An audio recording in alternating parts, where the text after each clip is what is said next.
কোরআন হাদিস যেখানে,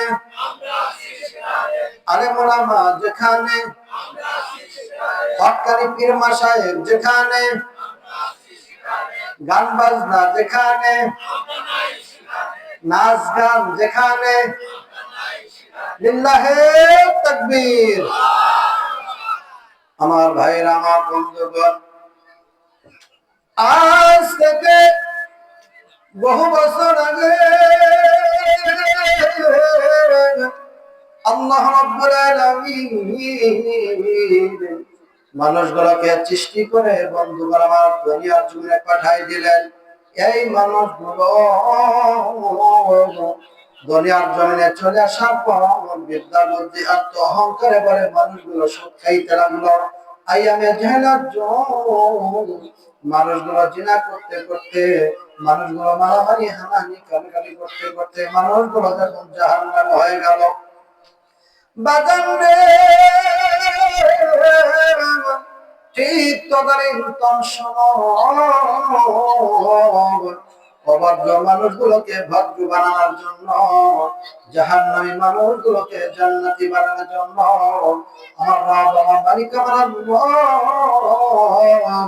তার সিদ্ধান্ত অনুযায়ী দুনিয়ার জমিনে দুইটা নিয়ামত, দুইটা বরকত, দুইটা রহমত পাঠায় দিলেন। বলেন সুবহানাল্লাহ। يا أيها الناس قد جاءكم برهان من ربكم وأنزلنا إليكم نورا مبينا। আমার বাইরে আমার নবী বাবাজিরা, আমার পর্দার মা বোনেরা, আর ভূমিকা সরাসরি কোরআনুল কারীম থেকে আলোচনা শুরু করে দিলাম। গল্প গুজব করবেন না, অল্প সময়ের মধ্যে আমার আলোচনা এটি টানব। একটু গভীর মনোযোগ দিয়ে আমার বন্ধু খেয়াল করে কথাবার্তা না বলে আলোচনা শুনবেন। আমার আল্লাহ রাব্বুল আলামিন সূরাতুন নিসা 174 নম্বর আয়াতে ডাক দিয়ে বলেন, রে তমাম পৃথিবীর মানুষ, আমি আল্লাহ রাব্বুল আলামিন তোমাদের মানবতার মুক্তির জন্য দুইটা নিয়ামত, দুইটা বরকত, দুইটা রহমত পাঠাই দিলাম। এক নম্বর বুরহানুম মির রাব্বিকুম, রবের পক্ষ থেকে অকাট্য দলিল। এই বুরহানুম মির রাব্বিকুম, এই বুরহান কোন নবীকে বলা হয়েছে? আমার বন্ধু তাফসীরে কাবীর, তাফসীরে বাইদাবী, তাফসীরে কাশফী, তাফসীরে কাযিম, তাফসীর ইবনে কাসীর, তাফসীরে আনোয়ারুল কুরআন, তাফসীরে মারিফাতুল কুরআন, অসংখ্য তাফসীর কারকরা গবেষণা করে বর্ণনা করেছেন আদম নবী নয়, ঈসা নবী নয়, নূহ নবী নয়, মুসা নবী নয়, এই বুরহান হচ্ছে আমার নবী বিশ্ব নবী মুহাম্মদ। বলেন সুবহানাল্লাহ। وأنزلنا إليكم نورا مبينا। আল্লাহু আকবার। দুই নম্বর, রবের পক্ষ থেকে যে নূর নামক কিতাব দেওয়া হয়েছে, এই কোরআনুল কারীমকেই বলা হয়েছে নূর নামক কিতাব। বলেন সুবহানাল্লাহ। তাহলে এক নম্বর বুরহানুম মির রাব্বিকুম, রবের পক্ষ থেকে অকাট্য দলিল হিসেবে আমার নবী মুহাম্মদ সাল্লাল্লাহু আলাইহি সাল্লামকে পাঠানো হয়েছে। দুই নম্বর, নবীজির উপর নূর নামক 30 পারা কোরআন আমি আল্লাহ নাযিল করলাম। বলেন সুবহানাল্লাহ। সূরা হামিম সিজদা 30 নম্বর আয়াত আল্লাহ ডাক দিয়ে বলেন, ইন্নাল্লাযীনা ক্বালু রাব্বুনাল্লাহু সুম্মা ইসতাকামু তাতানাজ্জালু আলাইহিমুল মালাঈকাতু আল্লা তাখাফু ওয়া লা তাহজানু ওয়া আবশিরু বিল জান্নাতিল্লাতী কুনতুম তুআদুন।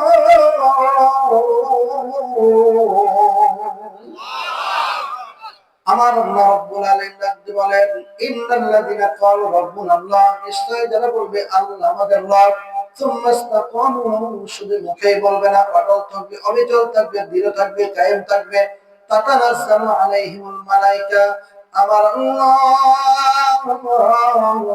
তাদের জন্য মালায়েকা ফেরেশতা অবতীর্ণ করবেন। এই মালায়েকা ফেরেশতা অবতীর্ণ কখন করবেন? তাফসীর আনোয়ারুল কোরআনের মধ্যে তিনটি ব্যাখ্যা করেছেন। ইত্তাবিউ মা উনজিলা ইলাইকুম মির রাব্বিকুম ওয়া লা তাত্তাবিউ মিন দুনিহি আউলিয়া।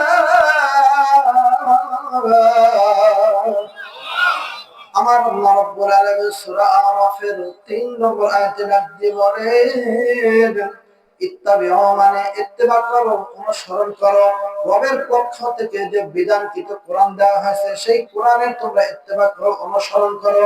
ওয়ালা তাত্তাবিউ মিন দুনিহি আউলিয়া, সাবধান সাবধান, আল্লাহকে বাদ রেখে কোন বন্ধুকে, কোন অভিভাবককে অনুসরণ করা যাবে না।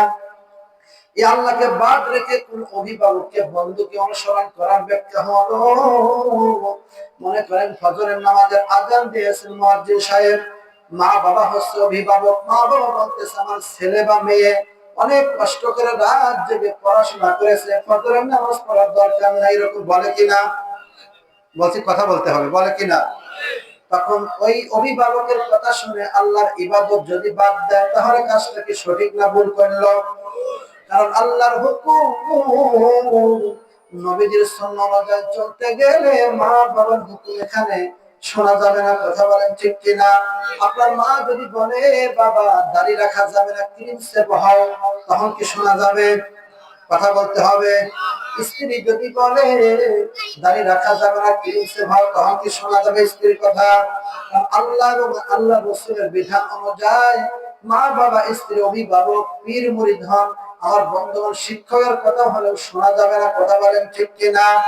আর যদি নফল ইবাদত হয়, নফল নামাজ হয়, তখন স্ত্রীর কাছ থেকে স্বামী অনুমতি নেবে, স্বামীর কাছ থেকে স্ত্রীর অনুমতি নিতে হবে। কথা বলেন ঠিক কিনা? আমার বন্ধু, পাঁচজন বন্ধু একসাথে বাজারে গিয়েছেন। একজন বন্ধু বলতেছেন চলো মাগরিবের আযান দিয়েছে নামাজ পড়তে যাব, বাকি সব বন্ধু বলতেছে দরকার নাই নামাজের, সব নামাজ পড়ে কি লাভ, আমরা চার দোকানে চা খাই বা টিভি দেখি। ওই বন্ধুর কথা শুনে সবাই যদি নামাজ না পড়ে তাহলে কাজটা কি অন্যায় করলো না ভুল সঠিক করলো? অন্যায়। এই জন্য আল্লাহ তাআলা বলেন আল্লাহকে বাদ রেখে কোন বন্ধুকে, কোন অভিভাবককে অনুসরণ করা যাবে না। কথা বলেন ঠিক কিনা? আমার বন্ধু তাফসীরে আনোয়ারুল কোরআনের মধ্যে বলেছেন আল্লাহ তাখাফু ওয়া লা তাহজানু ওয়াবশিরু বিল জান্নাতিল্লাতী কুনতুম তুআদুন। আল্লাহু আকবার। ওইসব ব্যক্তির জন্য আমার আল্লাহ রহমতের ফেরেশতা মৃত্যু ব্যক্তির চারপাশে সব ঘেরাও করে বলবে আল্লাহর কোরআন অনুযায়ী, নবীজির সুন্নাহ অনুযায়ী জীবন যাপন করেছো, সঠিক পথে চলার কারণে আল্লাহ রাব্বুল আলামিন কোরআনুল কারীমের মধ্যে যে জান্নাতের ওয়াদা করেছিল সেই জান্নাতের সুসংবাদ তুমি গ্রহণ করো, তোমার ভয় নেই, কোনো চিন্তা নাই। একটু পরে আজরাইল এসে তোমার জানটা কবজ করে নিয়ে যাবে, ওই চিরস্থায়ী জান্নাতের মালিক তুমি হয়ে যাবে। বলেন সুবহানাল্লাহ। 2 নম্বর অর্থ হচ্ছে যখন কবরে নামানো হবে ফেরেশতা এসে অবতীর্ণ হয়, তখন তাকে কবরের মধ্যে বিছানা বিছাই দিবে, আরামসে কবরের মধ্যে ঘুমাইতে থাকবে। আমার বন্ধুগণ সেখান থেকে কিয়ামতের মাঠে যখন নিয়ে যাওয়া হবে, কিয়ামতের ময়দানে আমার আল্লাহ জিজ্ঞেস করবে না, কোনো বিচার করবে না, বিনে বিচারে ফেরেশতাকে বলবে যে আমার বান্দাকে, ওইসব বান্দিকে জান্নাত পর্যন্ত পৌঁছায় দিয়ে আসে। বলেন সুবহানাল্লাহ। তাহলে কোরআনের বিধান অনুযায়ী সুন্নাহ অনুযায়ী চললে কয়টা পুরস্কার পাওয়া যাবে? শুনতেছেন না নাকি? 3টা পুরস্কার। কথা বলেন কয়টা? 3টা। মৃত্যুর আগে জান্নাতের সুসংবাদ পাবে, কবরের মধ্যে আরামসে ঘুমাইতে থাকবে, কিয়ামতের মাঠে কোনো বিচার হবে না, বিনি বিচারে আল্লাহ তাআলা জান্নাত দান করবে। বলেন সুবহানাল্লাহ। তাহলে সেই কোরআন অনুযায়ী রাসূলের সুন্নাহ অনুযায়ী চলা লাগবে কিনা? কথা বলেন। আমার বন্ধুগণ সেইভাবে চলতেন। কথা বলেন ঠিক কিনা? আমার ভাইরা, আমার বন্ধুগণ সূরা ইউনূসের 62 এবং 63 নম্বর আয়াতে আমার আল্লাহ তাআলা ডাক দিয়ে বলেন, আলা ইন্না আউলিয়া আল্লাহি লা খাউফুন আলাইহিম ওয়ালা হুম ইয়াহজানুন। আল্লাহু আকবার। الذين آمنوا وكانوا يتقون। الله أكبر। আমার আল্লাহ তাআলা বলেন, আলা মানে সাবধান, আমার বন্ধু যারা হবে এদের কোনো ভয় নাই, কোনো চিন্তা নাই। আল্লাহর বন্ধু কারা হবে? পরবর্তী আয়াতে আমার আল্লাহ তাআলা 63 নম্বর আয়াতে রাখতে বলেন, আল্লাযীনা আমানু ওয়া কানু ইয়াত্তাকুন। আল্লাহর উপর যারা ঈমান এনেছে, ওয়া কানু ইয়াত্তাকুন, আল্লাহকে যারা ভয় করেছে, এই দুইটা গুণ যার মধ্যে আছে তারাই হচ্ছে আল্লাহর ওলি। এদের কোনো ভয় নাই, কোনো চিন্তাও নাই। বলেন সুবহানাল্লাহ। এই আয়াতের তাফসীর ইবনে কাসিরের মধ্যে উল্লেখ করেছেন, একদল লোক কিয়ামতের দিন নূর নিয়ে আলো নিয়ে উঠবে। রাসূলুল্লাহ সাল্লাল্লাহু আলাইহি ওয়াসাল্লাম বললেন, একদল শহীদরা পর্যন্ত, নবীরা পর্যন্ত সেই ব্যক্তিদেরকে দেখে হিংসা করবে, গুসা করবে। আজ কিয়ামতের দিন এত বিপদের সময় এই মানুষগুলো আসে, এরা কারা? আমার রাসূল সাল্লাল্লাহু আলাইহি ওয়াসাল্লাম তখন বললেন, একজন আরেকজনের রক্তের কোনো সম্পর্ক নাই। একজন মুসলমান আরেক মুসলমানকে আল্লাহর জন্য ভালোবেসেছে, আল্লাহর জন্য ভালোবাসার কারণে কাল কিয়ামতের দিন নূর আলো উঠবে, এদের সম্মান আমার আল্লাহ তাআলা বৃদ্ধি করে দিবে। অনেক বড় বড় চেয়ারে আমার আল্লাহ তাআলা তাদেরকে আসন দিয়ে দিবে। বলেন সুবহানাল্লাহ। এ মুসলমান ভাই বন্ধু, একজন মুসলমানকে আল্লাহর জন্য ভালোবাসার কি দাম? কোন স্বার্থ নাই, বিনি স্বার্থে একজন মুসলমান আরেক মুসলমানকে ভালোবাসতে হবে। আমার বন্ধু, আপনি একজন নামাজি, আমি নামাজি, আপনার সাথে আমার সম্পর্ক থাকবে। সূরা মাইদার 55 নম্বর আয়াতে আল্লাহ তাআলা বলেন, ইন্নামা ওয়ালিয়ুকুমুল্লাহু ওয়া রাসূলুহু ওয়াল্লাযীনা আমানুল্লাযীনা ইউকিমুনাস সালাতা ওয়া ইউতুনাজ যাকাতা ওয়া হুম রাকিউন। আমার আল্লাহ তাআলা বলেন, তোমাদের বন্ধু হচ্ছে আমি আল্লাহ, 2 নম্বর হচ্ছে রাসূল, 3 নম্বর হচ্ছে যারা মুমিন ঈমান এনেছেন তারা হচ্ছে আমার বন্ধু। আর আল্লাহর সাথে বন্ধুত্ব করতে হলে 4টা শর্ত মানতে হবে। রাসূলুল্লাহ সাল্লাল্লাহু আলাইহি ওয়াসাল্লামের সাথে বন্ধুত্ব করতে হলে 4টা শর্ত মানতে হবে। আর মুমিনের সাথে বন্ধুত্ব করতে হলে 3টা শর্ত মানতে হবে। এই 4 4 8 9 10 11টি শর্ত আল্লাহ, আল্লাহ রাসূল এবং মুমিনের সাথে বন্ধুত্ব করতে হলে এই 11টি শর্ত আপনাকে আমাকে মানতে হবে। তাহলে আমার বন্ধু আল্লাহ, আল্লাহ রাসূল এবং মুমিনের সাথে বন্ধুত্ব করা যাবে। বলেন আল্লাহু আকবার। আমার বন্ধু, একজন ধনী মানুষ আর একজন ধনীর সাথে বন্ধুত্ব হতে পারে, একজন ভ্যান চালক আর ভ্যান চালকের সাথে বন্ধুত্ব হতে পারে, একজন আলেম আর একজন আলেমের সাথে বন্ধুত্ব হতে পারে। এই যে আমাদের লেভেল অনুযায়ী এক একজনের সাথে বন্ধুত্ব করে। কিন্তু আপনি যদি মনে করেন আল্লাহ কোরআন অনুযায়ী আমি বন্ধুত্ব করব, একজন আলেম থাকুক সমস্যা নেই, তার মধ্যে গুণগুলো যদি না থাকে, 11টা শর্ত যদি তার মধ্যে না থাকে, তার সাথে আমি বন্ধুত্ব করতে পারবো না। একজন ধনী ব্যক্তির সাথে আর একজন ধনী ব্যক্তির যদি এই 11টা শর্ত না থাকে, আমি বন্ধুত্ব করতে পারবো না। আমার বন্ধু, এই 11টা শর্ত বলতে গেলে অনেক সময় প্রয়োজন হবে, সেই দিকে আমি সময় দিতে পারবো না। আমার বন্ধু, অল্প সময়ের মধ্যে আলোচনা এদিকে আনতে হবে। আমার রাসূলুল্লাহ সাল্লাল্লাহু আলাইহি সাল্লামের জীবনের মোট 3টা হচ্ছে অধ্যায়। প্রথম নম্বর অধ্যায় হচ্ছে 40 বছর নবুয়ত হওয়ার পূর্বে, দ্বিতীয় অধ্যায় হলো 13 বছর মক্কা নগরীতে, তৃতীয় নম্বর অধ্যায় হচ্ছে মদিনাতে 10 বছর, এই মোট হলো 63 বছর। প্রথম 40 বছরে আমার রাসূলুল্লাহ সাল্লাল্লাহু আলাইহি সাল্লামকে পরিপূর্ণ করেছেন। 40 বছর পূর্ণ হওয়ার পর নবুয়ত দান করেছেন। তার আগে আমার রাসূল কিন্তু আমার বন্ধুগণ একা একা ইবাদত করেছেন, জিকির করেছেন, আল্লাহর পথে চলেছেন, মানুষকে কালেমা দাওয়াত কিন্তু জানলে অনুমতি ছিল না। যেই দিন থেকে নবুয়ত পেলেন, সর্বপ্রথম আমার রাসূলের স্ত্রী আম্মা জান খাদিজাতুল কুবরার কাছে কালেমা দাওয়াত দিলেন। কথা বলেন ঠিক কিনা? রাসূলুল্লাহ শিক্ষা হলো আপনি নামাজ পড়েন, আপনার স্ত্রী নামাজ পড়ে না, আপনি নামাজ পড়েন আবার আপনার মা ভাই বোন আত্মীয় স্বজন নামাজ পড়ে না। এই জন্য নিকটতম আত্মীয় স্বজনকে আগে কালেমার দাওয়াত দিতে হবে। কথা বলেন ঠিক কিনা? এরপরে আমার বন্ধু নবুয়তের শুরু থেকে 13টি বছর, প্রথম 3 বছর কালেমার দাওয়াত গোপনে দিয়েছিল, প্রকাশ্যে দেওয়ার সুযোগ পাই নাই। চতুর্থ থেকে আমার বন্ধু 7 বছর পর্যন্ত, 7ম বছর পর্যন্ত কালেমার দাওয়াত প্রকাশ্যে দিতে লাগলেন। 7 থেকে 10ম বছর পর্যন্ত সাহাবে আবি তালেবের মধ্যে রাসূলুল্লাহ সাল্লাল্লাহু আলাইহি ওয়াসাল্লাম জেলখানার মধ্যে ছিলেন। কত কষ্টে জেলখানার মধ্যে ছিলেন বলতে গেলে সময় লাগবে অনেক আমার বন্ধু। এরপরে 10ম বছর থেকে আবার যখন বের হলেন 11ম বছরে আবার প্রবলেম শুরু হয়ে গেল, একের পর এক নির্যাতন শুরু হয়ে গেল। মক্কা নগরীর পরিবেশ তখন ভালো ছিল না আমার বন্ধু। নবুয়তের 11তম বছরে মুহররম মাসে আবার রাসূলুল্লাহ সাল্লাল্লাহু আলাইহি ওয়াসাল্লাম মক্কার পরিবেশ ভালো না পাইয়া যায়েদকে সঙ্গে নিয়া আমার বন্ধুগণ মক্কা থেকে 60 মাইল দূরে তাইফের ময়দানে কত আশা নিয়ে, কত আকাঙ্ক্ষা নিয়ে কালেমার দাওয়াত দেওয়ার জন্য আমার নবীজি রওনা দিলেন। মুসলমান ভাই বন্ধু খেয়াল করে আলোচনা শুনতে হবে। আপনি আমি কালেমা এত সহজে পেয়েছি, কোরআন কারীম এত সহজে পেয়েছি, কিন্তু না না না ভাই জান, এই কালেমার দাওয়াত আমার নবীজি অনেক কষ্ট করে দিয়েছে। সাহাবীদের রক্তের বিনিময়ে আমার নবীজির অনেক রক্ত ঝরেছে। এত পরিশ্রম করার পরেও আমরা কালেমার দাওয়াত পেয়েছি, সহজে আমরা নামাজ পড়তে পারতেছি, সহজে মাহফিল করতে পারতেছি, কিন্তু এক সময় অনেক সমস্যা ছিল, কালেমার দাওয়াত সঠিকভাবে দিতে পারেন নাই। কথা বলেন ঠিক কিনা?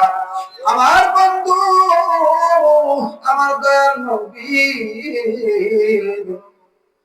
মায়ার নবী কত আশা নিয়া তাইফের ময়দানে যাবে। মদিনাতে আমার বন্ধুগণ যখন মা আয়েশা সিদ্দিকা রাদিয়াল্লাহু তাআলা আনহাকে যখন গোসলের দায়িত্ব দিলেন আমার নবীজি, গোসল কমপ্লিট করে আমার নবীজির সারা শরীরে তেল মালিশ করতেছিলেন। হঠাৎ করে প্রথম যেদিন গোসল করার দায়িত্ব পাইলেন, পিঠে যখন তেল মালিশ করতেছিলেন, জিজ্ঞেস করলেন নবী গো ইয়া রাসূলুল্লাহ ইয়া হাবিবাল্লাহ, একটা কথা বলে কিছু মনে করবেন না, বলো।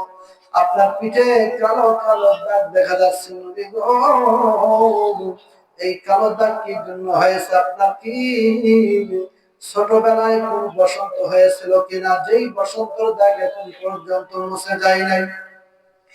এই কথা বলার সঙ্গে সঙ্গে আমার নবীজি বলতেছেন ইশারে,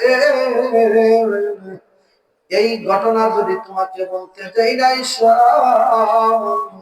আমার কলিজায় অনেক কষ্ট হয়, চোখ দিয়ে ঝরময় নামক পানি পড়ে। আয়েশা রে আয়েশা শোনো, আমি যখন কালেমার দাওয়াত দেওয়ার জন্য তাইফের ময়দানে যখন বাবা বেজে যাই না, নিষ্ঠুর পাশা আবু জেহেলের সৈন্যরা দুই পাশে তাদেরকে সেট করেছিল। মক্কা থেকে মুহাম্মদ নামে একজন পাগল আসবে, তোরা কোনো কথা না শুনে তাকে বৃষ্টির মতন পাথর মারবে। পাথর মারতে মারতে এই পাগলটাকে দুনিয়া থেকে বিদায় করে দিবে।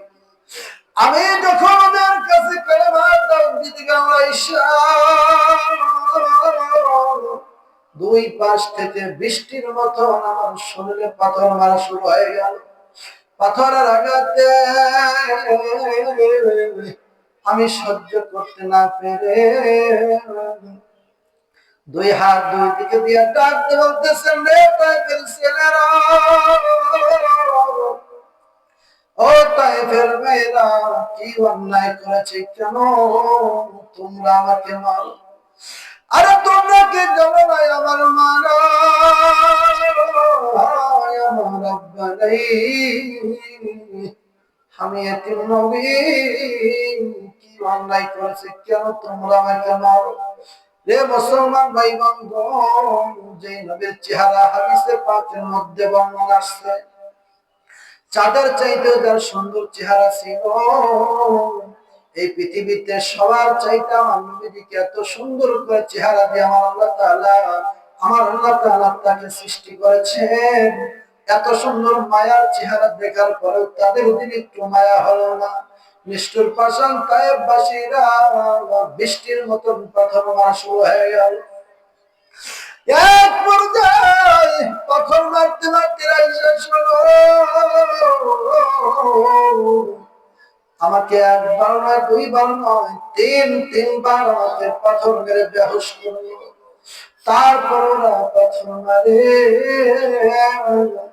জায়ের সামনে দাঁড়িয়ে জিজ্ঞেস করলো, তোদের যদি মারার ইচ্ছা হয়, আমি বুক পেতে দিলাম, মারতে মারতে আমি জায়েদকে শেষ করে দাও।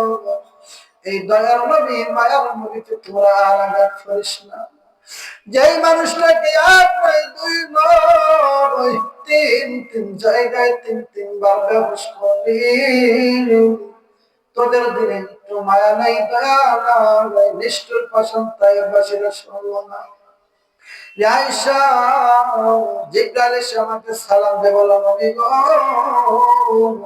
ইয়া রাসূলুল্লাহ, ইয়া হাবিবাল্লাহ, আমার আল্লাহকে পড়ে দিয়েছে, আপনি যদি অনুমতি দেন ওদের পাথর মেরে শেষ করে দেব, পাথর চাপা দিয়ে মেরে ফেলে দেব। ও নবী গো, আপনি একটু অনুমতি দিন। যেই মানুষ এত কষ্ট আপনাকে দিয়েছে, আমার নবীজি বলতেছেন, আরে জিবরাইল না। সূরা মাইদার 67 নম্বর আয়াতে আমার রাসূল বলেন, ইয়া আইয়ুহার রাসূল বাল্লিগ মা উনজিলা ইলাইকা মির রাব্বিক ওয়া ইন লাম তাফআল ফামা বাল্লাগতা রিসালাতা ওয়াল্লাহু ইয়াসিমুকা মিনান নাস ইন্নাল্লাহা লা ইয়াহদিল কওমাল কাফিরিন।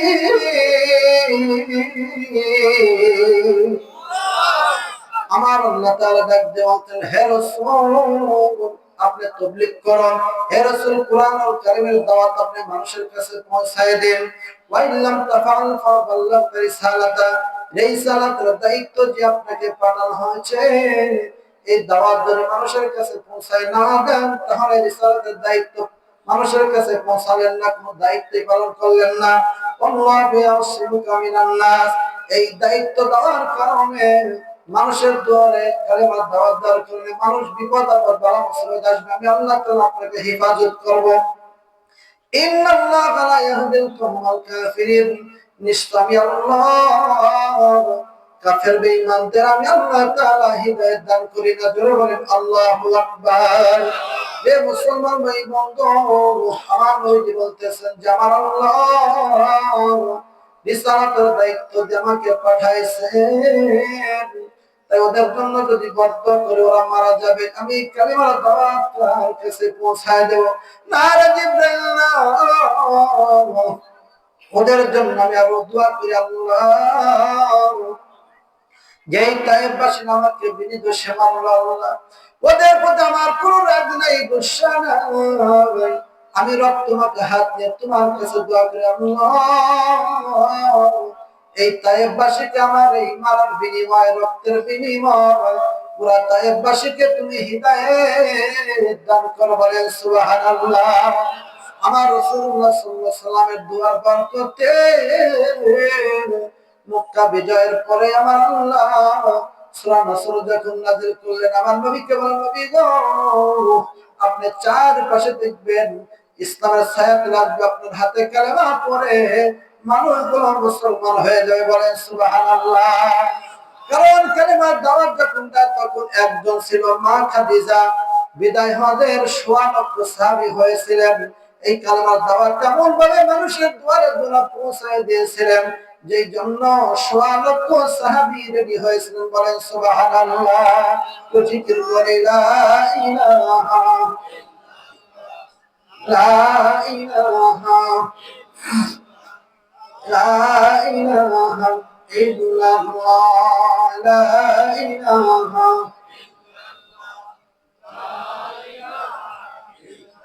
রহমাতাল লিল আলামিন নবীর কোরআনে প্রমাণ, আশিক বিনে কে বুঝিবে আমার দয়ার নবীর শান, আশিক বিনে কে বুঝিবে আমার মায়ার নবীর শান। নবী আমার মদিনার বুলবুল, আমার আল্লাহ ভালোবেসে নামটি রাখলেন মুহাম্মদ রাসূল। দরকার মারহাবা। নবী আমার মদিনার বুলবুল, আমার আল্লাহ ভালোবেসে নামটি রাখলেন মুহাম্মদ রাসূল। যে নবীকে ভালোবাসলে, বিশ্ব নবীর সুন্নাত মানলে, থাকবে না ঈমান। আশিক বিনে কে বুঝিবে আমার দয়ার নবীর শান, আশিক বিনে কে বুঝিবে আমার মায়ার নবীর শান। লা ইলাহা লা ইলাহা ইল্লাল্লাহ, লা ইলাহা লা ইলাহা ইল্লাল্লাহ মুহাম্মাদুর রাসূলুল্লাহ। সকলে বলেন সাল্লাল্লাহু আলাইহি সাল্লাম। আমার বন্ধু, আমার নবীজি আল্লাহর কাছে যদি চাইতেন, আমার আল্লাহ জান্নাত থেকে দামি দামি খাবার আমার নবীজিকে দান করতেন, কিন্তু না না না, আমার নবীজি কত কষ্ট করে জীবন যাপন করেছেন, সময় খেয়েছেন, কিছু সময় খাই না, পেটে পাথর পর্যন্ত বেঁধে আমার নবীজি আমার বন্ধুবান সাহাবীদের সাথে কষ্ট করেছে, পরিশ্রম করেছে, তারপরে আমার নবীজি কোন সময় আমার আল্লাহ তাআলার কাছে বলে নাই। অথচ আমাদের যদি একটু বিপদ আসে, বালা মুসিবত আসে, সব সময় অভিযোগ দিই, আল্লাহ অমুক ব্যক্তির এত ধন সম্পদ দিয়েছে, আমার তুমি কেন দাও নাই? আমি এত কষ্টের মধ্যে আছি, অনেক সমস্যার মধ্যে আছি, অভিযোগ দেওয়া শুরু করি। কথা বলেন ঠিক কিনা? আমার বন্ধু, খন্দকের যুদ্ধে খুব করুণ একটি ঘটনা খেয়াল করতে হবে। আমার নবীজি সাহাবীদের সাথে দেখেন, নেতা আর শ্রোতার মধ্যে পার্থক্য কি হলো? এমপি মন্ত্রীরা যদি আসে, কত সম্মান করে শ্রোতারা, কত তাদেরকে সম্মান দেয়। পুলিশ প্রশাসন, আর্মি, বিডিআর, কত লোক আসে, অথচ আমার নবীজি সাহাবীরা মাটি কাটতেছেন, আমার নবীজি নিজেও মাটি কাটতেছেন। বলে সুবহানাল্লাহ। কেমন নেতা আমরা পেয়েছি, কেমন নবী আমরা পেয়েছি মুসলমান। আমার নবীজি সাহাবীদের সাথে গর্ত খনন করতেছেন আমার বন্ধু, কিন্তু মাঝে মাঝে আমার নবীজি খালি বসে পড়ে, শরীর একটু ক্লান্ত হয়ে যায়। অন্যান্য সাহাবী কাজ করতেছে, কিন্তু জাবের রাদিয়াল্লাহু তাআলা এই বিষয়টা খালি খেয়াল করতেছে, আর ডাক দিয়ে বলতেছে, নবী গো, ইয়া রাসূলুল্লাহ, ইয়া হাবিবাল্লাহ, আমি একটা কথা আপনার কাছে জিজ্ঞেস করব। নবী গো,